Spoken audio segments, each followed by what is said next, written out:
Los Angeles, early 1992, an era defined by rampant gang warfare and a city on the brink of chaos. Amid the bloodshed of drive-by shootings and escalating street violence, a shadowy organization decided it was time for a change. This is the untold story of how the Mexican Mafia, known as La M, instituted one of its most controversial rules, the ban on drive-by shootings. In a time when reckless violence threatened not only innocent lives, but also the very foundation of their criminal enterprises, La M's leadership stepped in. Behind this pivotal decision were key figures whose lives and legacies are as complex as the streets they once ruled. Meet Ruben Tupi Hernandez, a product of East Los Angeles whose rise from the local streets to the inner circles of the Mexican Mafia was marked by discipline and strategic foresight. Alongside him, Benjamin Topo Peters, whose first-hand experiences with the chaos of drive-by violence fueled his call for change, and the veteran enforcer, Joe Pegleg Morgan, whose decades in the criminal underworld lent his voice unmatched authority. Los Angeles burned with violent confrontations, the Highland Park massacre, the tragic killing of Gilbert "Lucky" Valdez, and even the crossfire that claimed an LAPD officer. The fallout of uncontrolled aggression reached a boiling point. The resulting public outcry and police crackdowns forced La M to rethink its tactics, shifting from indiscriminate street violence to more calculated, targeted hits. In this deep dive, we explore the origins of the no drive-by rule, the turbulent backdrop of 1992 Los Angeles, and the pivotal roles played by Hernandez, Peters, and Morgan. Discover how their combined influence not only reshaped the rules of engagement in the underground world, but also left an indelible mark on the history of gang warfare in America. Stay tuned as we unravel the layers of history, power, and violence that forged one of the most significant policies in the criminal underworld. This is the story behind the ban on drive-by shootings. The early 1990s, especially 1992, were a period of extreme gang violence in Los Angeles, with the Mexican Mafia, La M, exerting increasing control over street gangs. The rule against drive-by shootings was largely a response to the escalation of reckless killings, which not only resulted in innocent casualties but also intensified law enforcement crackdowns on Latino gangs. Los Angeles was in chaos, with street gangs engaged in open conflict. The Bloods and Crips had been at war for years, but the Mexican-American gangs under La M's influence were also experiencing unprecedented violence. At its peak in 1992, Los Angeles recorded 1,094 homicides, many of which were gang-related. Several key shootings and events exemplified the chaos that led to the Mexican Mafia's intervention. 1. The Highland Park Massacre, January 1992. Location: Highland Park, Los Angeles. Gangs involved: Avenues versus Cypress Park Boys incident. A botched drive-by shooting by Avenues gang members at a local party led to 3 innocent people being killed and several others wounded. The indiscriminate nature of the attack outraged not only the public, but also Mexican Mafia leaders, who saw such reckless shootings as a liability. 2. The killing of Gilbert "Lucky" Valdez, March 1992. Location: Boyle Heights, Los Angeles gangs. Involved: White Fence versus Primera Flats. Incident: Valdez, a high-ranking White Fence gang member, was gunned down in a drive-by ambush by Primera Flats. The attack escalated a street war between the two gangs that resulted in over a dozen killings in retaliation, forcing law enforcement to increase surveillance on Mexican-American gangs. 3. The killing of an LAPD officer by drive-by crossfire, April 1992. Location: Florence Firestone District, South LA. Gangs evolved. Florencia, 13 vs 18th Street incident. A drive-by shooting gone wrong led to an LAPD officer being killed in the crossfire while responding to an unrelated call. This event triggered massive police retaliation, leading to major crackdowns and pressure on the Mexican Mafia to get street gangs under control. 4. The Linwood drive-by that killed a child, May 1992. Location: Linwood, Los Angeles. Gangs involved: South Side, Linwood versus Compton Barrio, 155th Ave. Incident: in a high-profile case, a 5-year-old girl was shot and killed in a drive-by aimed at a gang member who wasn't even present. This shooting gained widespread media attention and was seen as a major embarrassment for Latino gangs, prompting Mexican Mafia leaders to intervene. 5. The bloodbath. After the LA riots, April-May 1992. Location: South Central and East Los Angeles gangs. Involved: multiple Hispanic and Black gangs. Incident: the 1992 Los Angeles riots created a vacuum where street gangs went into overdrive, using the unrest as cover for settling scores. Mexican-American gangs, in particular, saw spikes in revenge drive-bys. In one incident, several members of the 18th Street gang were gunned down by rival gangs in broad daylight. By mid-1992, the Mexican Mafia saw that unchecked drive-by shootings were becoming a liability. Too many innocents were being killed, and the public backlash led to increased LAPD and FBI pressure on Latino gangs. Disruptions in La Eme's money flow as police crackdowns interfered with drug trafficking and extortion, a loss of control. La Eme did not want independent street gangs making decisions that could affect their influence. The aftermath of the no drive-by rule. Street gangs began relying on walk-up assassinations rather than drive-bys. Violence remained high, but shootings became more targeted. Law enforcement noticed the shift, but struggled to curb La Eme's growing dominance. The 1992 no drive-by rule wasn't about morality. It was about control and business. Let's dive deep into the key leadership figures that made this rule into a reality. Ruben Tupi Hernandez background and early life. Origins. Born and raised in East Los Angeles, Hernandez grew up in an environment where gang culture was deeply entrenched. Early gang involvement. He became involved in local Mexican-American street gangs at a young age. His reputation for discipline and street smarts eventually set him apart. Original gang affiliation.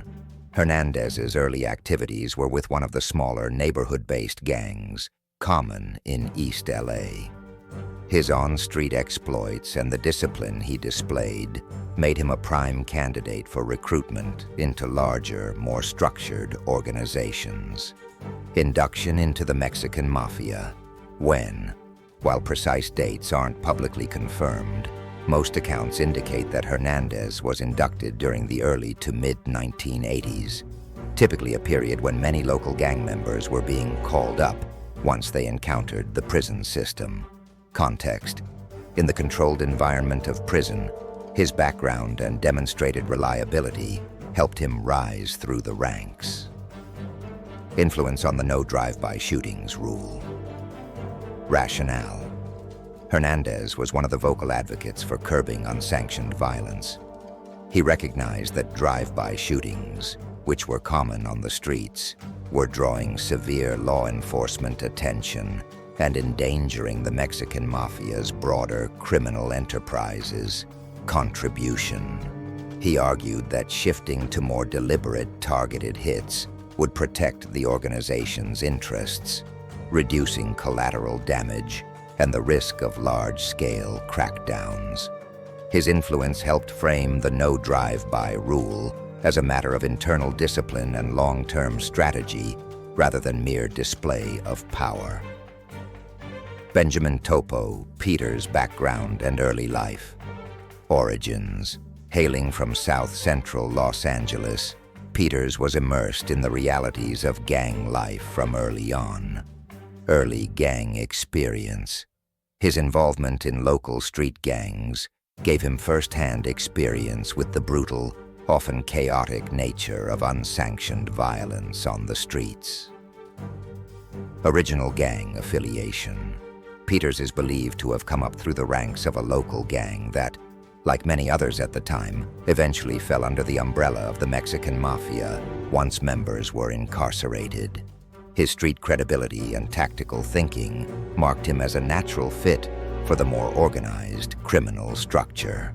Induction into the Mexican Mafia.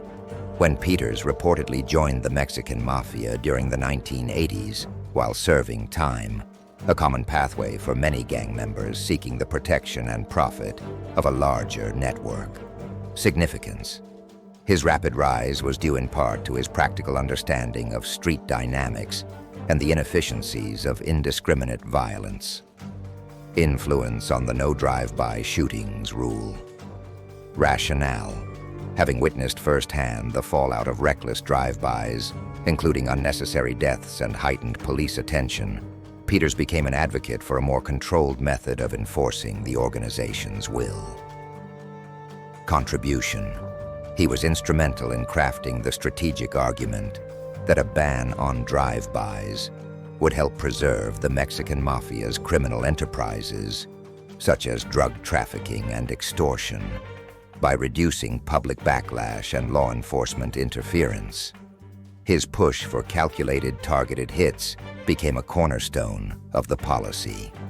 Joe Pegleg Morgan background and early life. Origins.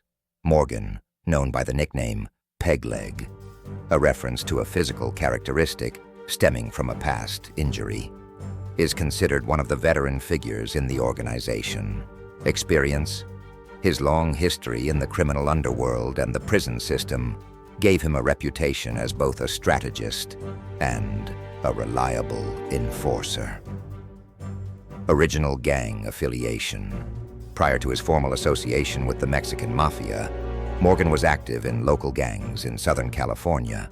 His established reputation for loyalty and operational savvy caught the attention of higher-up members looking to consolidate power within the prison system. Induction into the Mexican Mafia. When Morgan is believed to have been inducted in the late 1970s or early 1980s, making him one of the earlier members to embrace the Mafia's code and structure. Role. His early involvement and subsequent rise in influence made him a key advisor on many internal policies. Influence on the no drive-by shootings rule. Rationale. Although Morgan wasn't always on the front lines enforcing the rule, his strategic vision was crucial. He consistently argued that the Mexican Mafia's long-term interests were at risk when its street affiliates engaged in erratic, high-profile violence. Contribution. His endorsement of the no drive-by policy lent significant weight to the internal debates.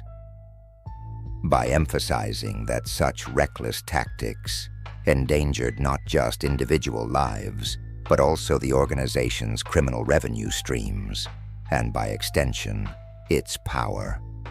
Morgan helped ensure that the policy was taken seriously and implemented across affiliated gangs.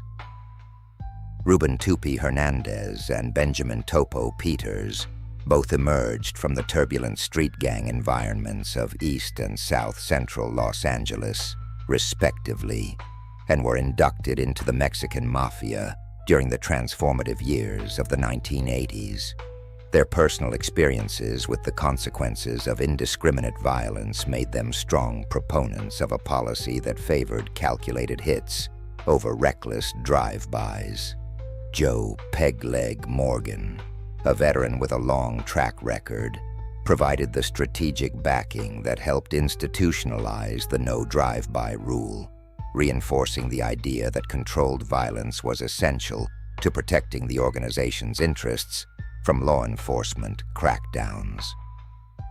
Together, these figures helped shift the culture within the Mexican Mafia from one of impulsive street violence to a more disciplined approach, one designed to secure the organization's criminal operations and long-term survival. The Mexican Mafia banned drive-by shootings primarily for strategic rather than moral reasons.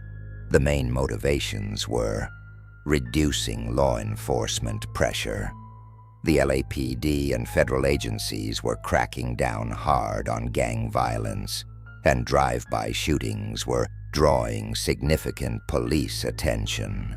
By banning reckless and public killings, AME aimed to lower heat from law enforcement and avoid large-scale crackdowns. Maximizing control over street gangs, drive-by shootings were seen as undisciplined and inefficient.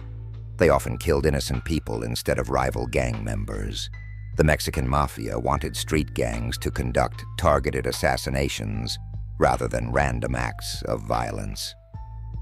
The goal was to instill a prison-like structure of discipline on gang activity, where violence was more calculated. Economic and power interests.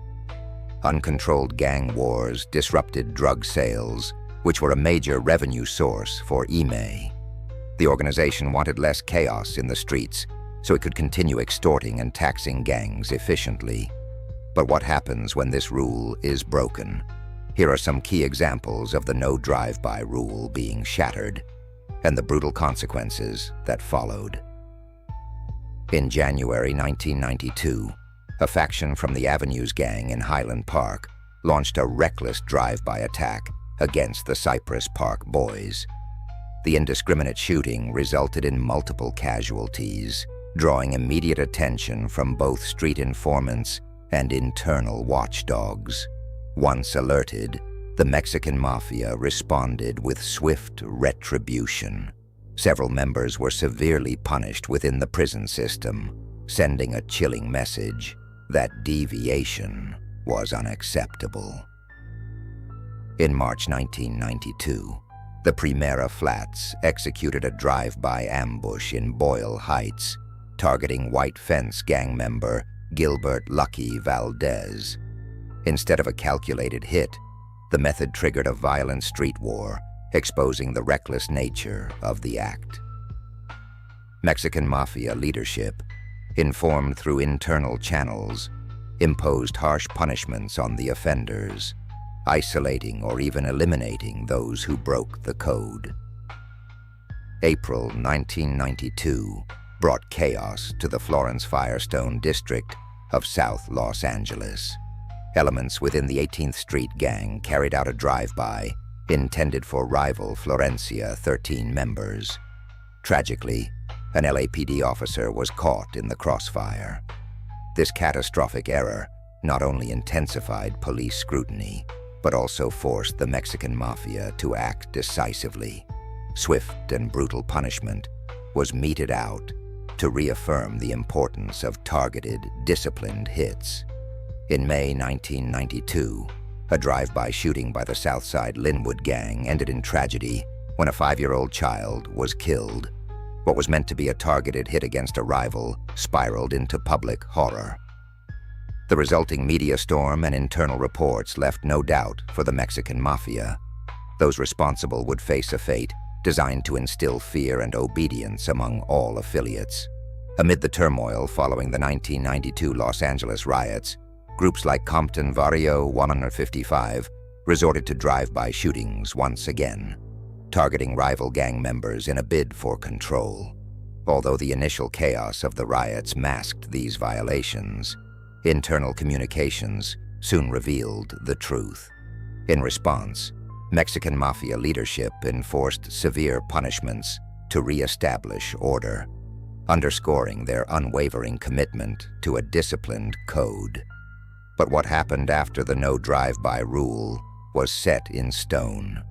Did this controversial edict really make a difference on the streets? Let's dive deeper into the aftermath. In the wake of the rule, the Mexican Mafia shifted tactics. Instead of the indiscriminate, high-profile drive-bys that once flooded the streets, their affiliates turned to more calculated, walk-up-style hits. This strategic pivot was designed to minimize collateral damage and, crucially, reduce law enforcement attention. One of the rule's primary objectives was to spare innocent lives. Prior to its implementation, drive-by shootings were notorious for claiming unintended victims, children, bystanders, even law enforcement caught in crossfire. In the years following, reports indicate that the number of innocent casualties began to decline as hits became more precise and less public. Fast forward to today, and the no drive-by rule remains a cornerstone of the Mexican Mafia's code, at least among its more disciplined factions.